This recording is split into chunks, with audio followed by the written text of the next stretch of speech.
Welcome back, and it's day 2 of making a macro pad. So let's do a recap of day 1. So first let's discuss what a macro pad is. It's basically like a super small keyboard, alright?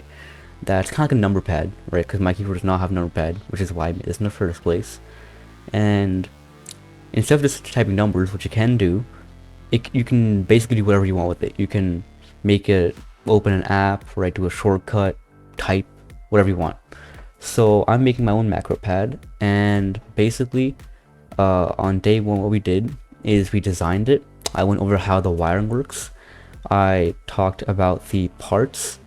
I started designing it a little bit in Blender, and that's where we ended. So that was good. Really productive 2-hour stream. I'll link the live stream, the full video, which is like around 15 minutes long, and the YouTube shorts. So that we have a 2-hour version, a 15-minute version, and a 30-second version. So yeah, you can go ahead and watch any of those to get a proper recap, but that's basically what we did. So this video is day 2, and the live stream already happened, but basically, though, let me just re-explain how this works. I have a live stream. I can announce on my channel, so subscribe and turn on notifications if you wanna catch the live stream.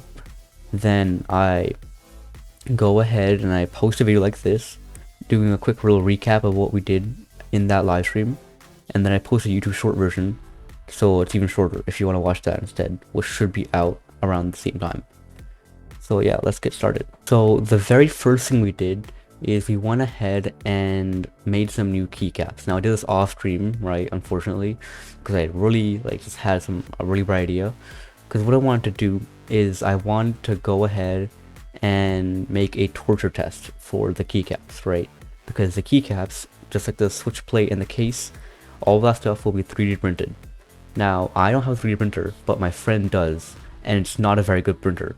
So what I wanted to do is basically make a torture test, right, to see the tolerances, right? That way I know if the models in general, right, fit. So if the keycap actually goes on the switch, so I can press the button, if it, size-wise looks accurate, right? And also the way this works is, as you can see right now, there's going to be lots of texture on the keycaps, right? And then I also have this little conical shape, right, to really make sure to really see what the resolution of the printer is basically, right? So after I went ahead and did that, the next thing I did was kind of explain the toolpaths, right? So I did this by Slant 3D. I was watching a video about them, and basically what they explained, right, was how to optimize your parts for efficient 3D printing, right? Mainly for production, but I mean, it doesn't hurt to do it in your own personal projects, right? So the way that works is you have to, instead of having sharp corners, right, like really sharp angles, like 90-degree angles, that's a bit harder for the 3D printer to do, which I thought was kind of weird because I thought it would be easier because it's a robot, but whatever. So apparently the more optimized way to do it is to have a little curve, like a bevel, alright? And that way it can smoothly go around, which I guess makes sense, because even though it's a robot, it can still smoothly move, and so it'll just be a more natural, organic shape.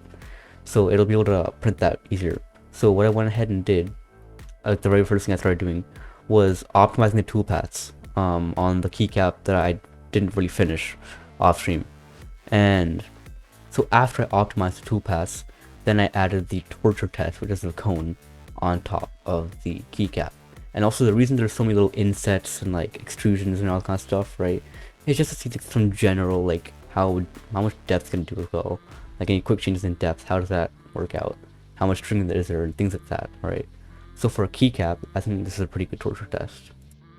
And then for the rest of the video, what I went ahead and did was started texturing the keycap, right? So I pulled up a reference image and I started making sure the key switch color looked correct in the render, right? After I got that done, I went ahead and started trying to find some way to make the plastic part of it, like the clear part of it, actually clear. So I selected all that stuff, right? I made it super clear, and I made the texture for that. And eventually, after a lot of tuning, I got the switches and I placed all of them on the thing. And yeah, that's about as far as we got. At the very end, I was experimenting with the super weird, like thin keycap, right? But that's about it. This was a shorter stream by half an hour, and this also went a bit faster setup wise. So that's why, um, basically, I spent a lot less time on this, and uh, there weren't that many people watching. So what I went ahead and did is kind of end early. I was pretty tired that day as well, so wasn't really too motivated. No one really like giving tips. On day one, there was a lot more people, a lot more tips. So if just please subscribe to the channel so that way you get a notification, and or go join Discord server, which is also in the description, and that way you'll really find out when the next stream is. So that way you learn, I learn. It's a learning experience for everyone. And yeah, that's really about all we did in day 2 of making a macro pad. So I guess I'll see you on day 3. Bye.